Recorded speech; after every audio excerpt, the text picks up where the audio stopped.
yaitu manajemen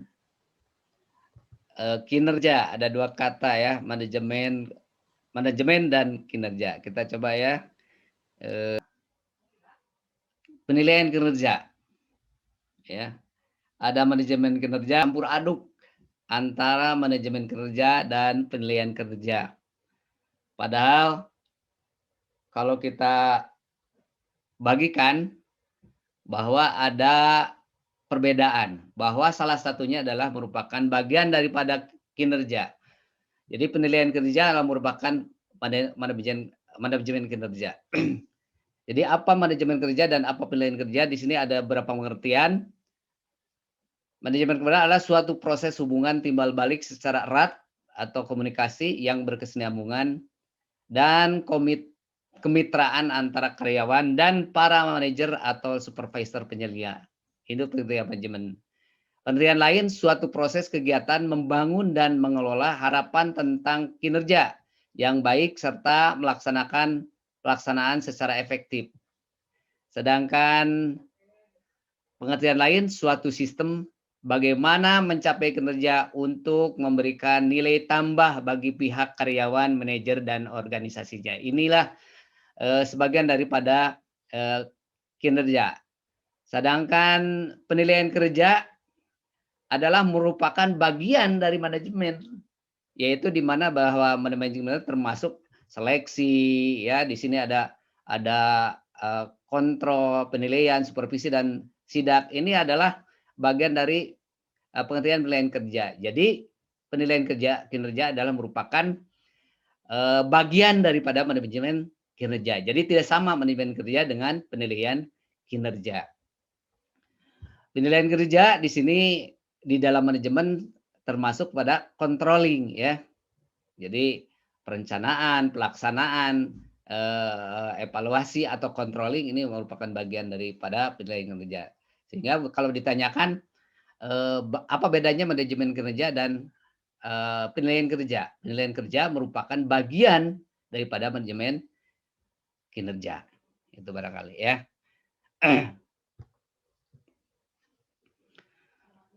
Nah, dalam manajemen kinerja ada yang dinamakan ukuran pelayanan pencapaian kinerja. Ya.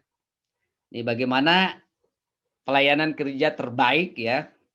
Kinerja yang diharapkan ada beberapa poin, yaitu tentunya ketersediaan fasilitas dan peralatan fisik yang ada di lingkungan kita harus sesuai dengan kebutuhan lingkungan organisasi itu, baik perusahaan atau perusahaan atau organisasi.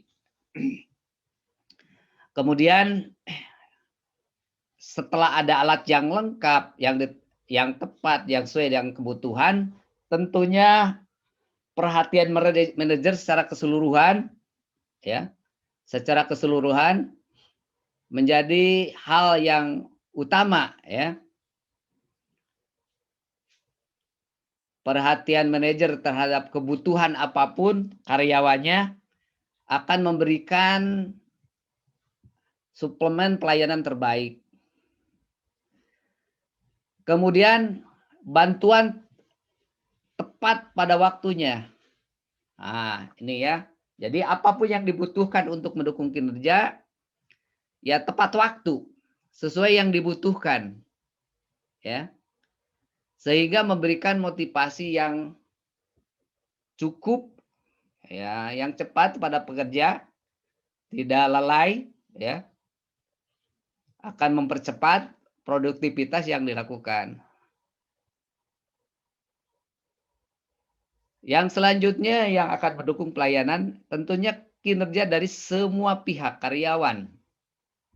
Di dalam perusahaan maupun organisasi ini sangat dibutuhkan dan akan menghasilkan pelayanan terbaik juga. Ya. Kinerja yang baik, yang tepat, yang cepat, yang melayani ya akan memberikan pelayanan terbaik dalam organisasi. Kemudian keyakinan dari semua pihak kinerja terhadap pengetahuan dan keterampilan yang dimiliki oleh semua aspek ya dalam organisasi tentunya akan memberikan dukungan yang baik terhadap mutu pelayanan terbaik. Sehingga dari kelima aspek ini yang mendukung pelayanan terbaik dalam kinerja yang diharapkan akan saling terkait dan akan saling memenuhi, ya.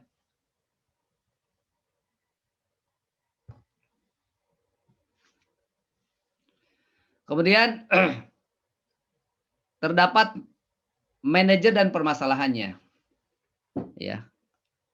Yang pertama, manajer merupakan figur utama pada struktur organisasi. Setiap kebijakan, keputusan, prosedur yang timbul dari puncak harus meresap ke bawah melalui tingkat manajer. Nah, di sini dilihat permasalahan manajer, kemampuan penguasaan, ya, dalam manajerial. Tentunya manajer merupakan motor penggerak di dalam suatu organisasi dan di dalam perusahaan. Efektivitas pada tindakan manajerial tergantung kepada kemampuan para manajer. Baik buruknya keberhasilan atau tidaknya tergantung kepada kemampuan para manajer. Informasi dari top manajer menjadi jalan yang baik jika kemampuan para manajer menguasainya, memadainya. Kemudian manajer dapat membantu mengintegrasikan sasaran organisasi, kelompok individu, terutama dalam mengkomunikasi sasaran dan memahami nilai-nilai organisasi. Nah, ini peran manajer luar biasa, ya.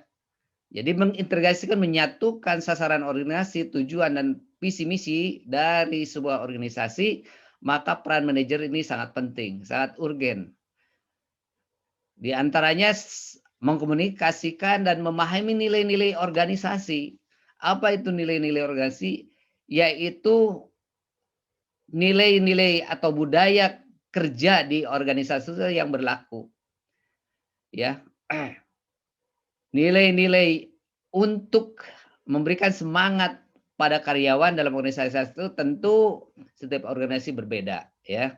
Tergantung jenis perusahaan dan apa yang menjadi objek perusahaan itu. Selanjutnya yang menjadi permasalahan kinerja, ya, tanggung jawab manajer berada pada kedudukan yang strategis. Ya, ini berhasil atau tidaknya suatu organisasi tergantung manajer untuk mempengaruhi dan membantu melaksanakan berbagai macam kebijakan SDM dalam sebuah organisasi. Kemudian selanjutnya, seorang manajer berhubungan erat dengan usaha untuk memotivasi para pekerja menghadapi kasus-kasus keterlambatan pekerja, membantu pengusahaan keamanan bekerja, dan membentuk suatu tim yang melaksanakan tugas-tugas spesifik. Ya, jadi dari permasalahan ini tentu 5 masalah yang perlu dikuasai oleh seorang manajer. Ya. Yaitu tadi, ya, harus memahami struktur, harus memahami atau harus menguasai kemampuan, harus berusaha untuk mengintegrasikan, menyatukan para karyawan dengan memahami nilai-nilai organisasi, ya. Kemudian harus menyadari bahwa dirinya merupakan kedudukan yang memiliki strategis yang urgen. Dan yang terakhir bahwa peran seorang manajer adalah diantaranya memotivasi para karyawan.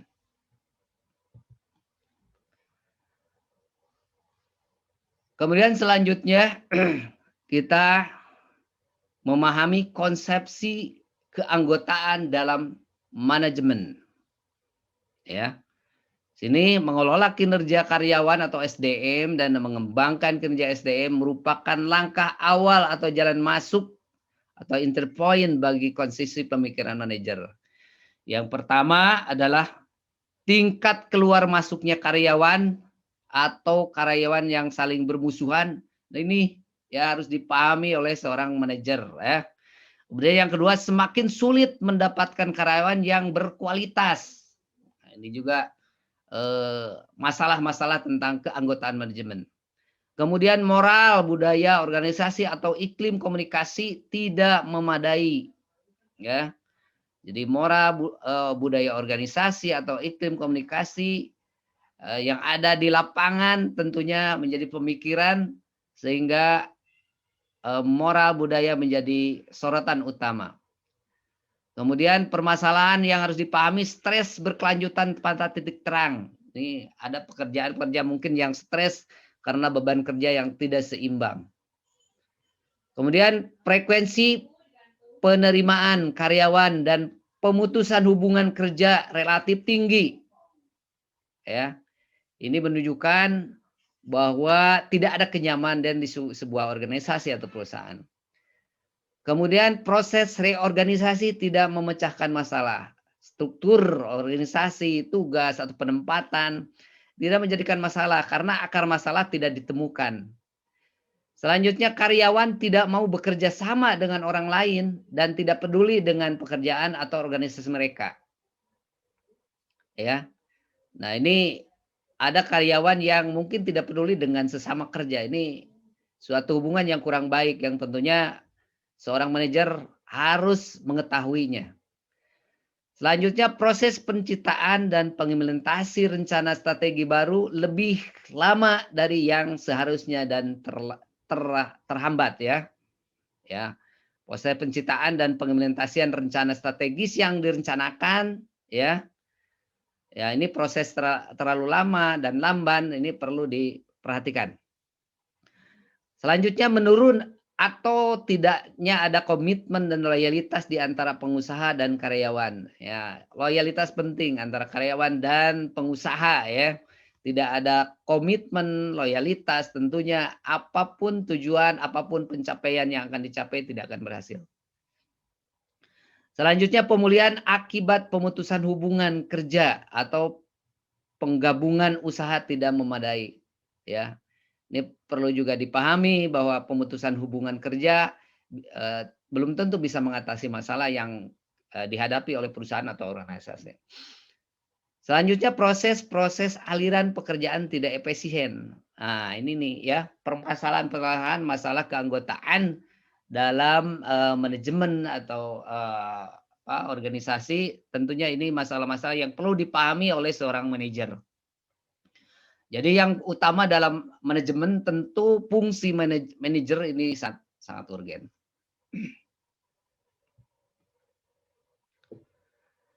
Selanjutnya ada permasalahan lain. Oke. Ini waktu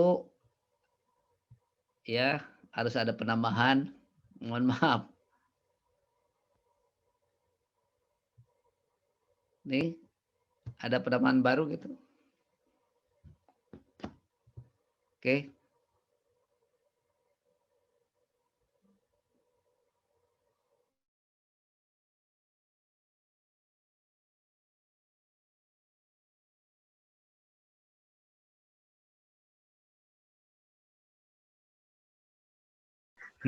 Pak.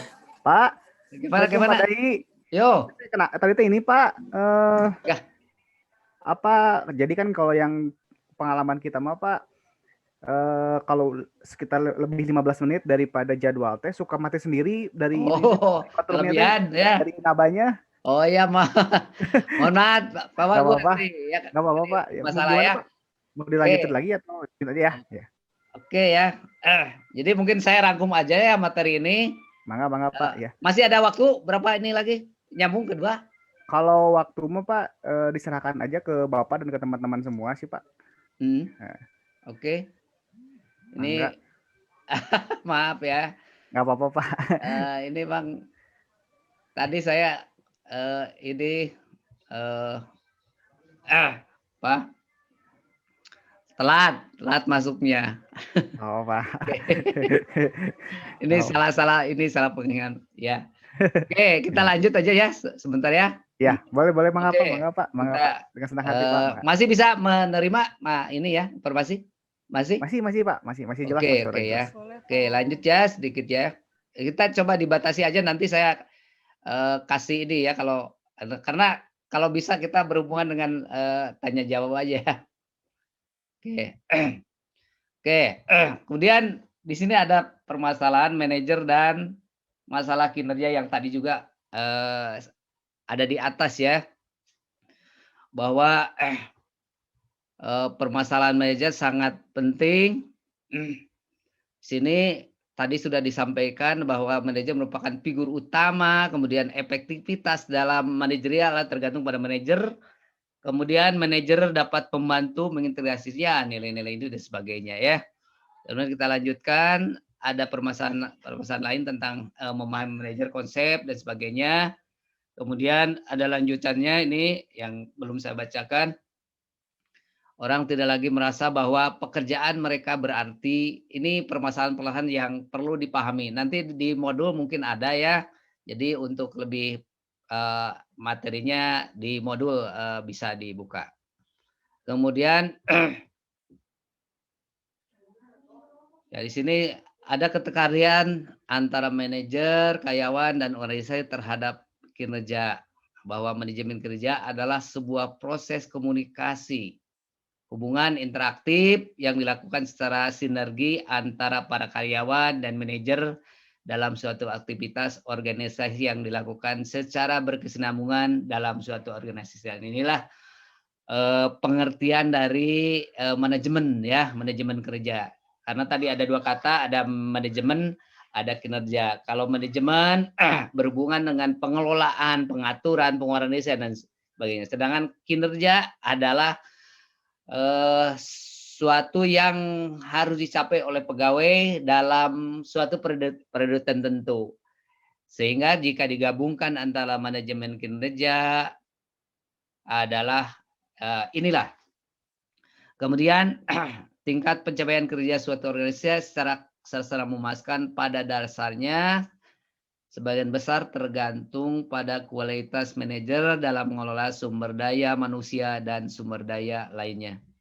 Seseorang manajer dapat didefinisikan sebagai seorang yang melakukan kebijakan dan prosedur pada tingkat tertentu dan mengembalikan tugas-tugas baik dalam kelompok-kelompok kecil maupun departemen ya dalam rangka usaha mencapai performan atau kinerja.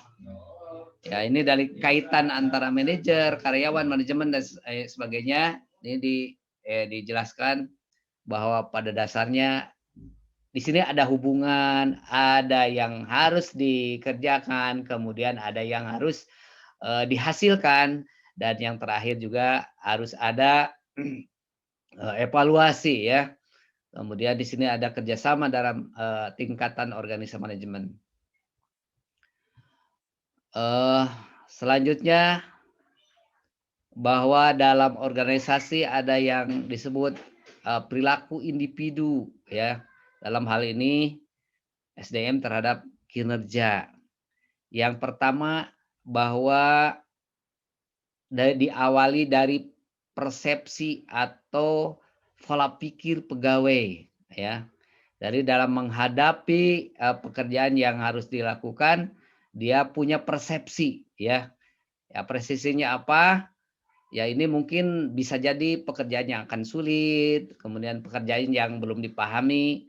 Maka selanjutnya adalah ada yang disebut pembelajaran atau learning. Dia belajar apa yang harus dikerjakan.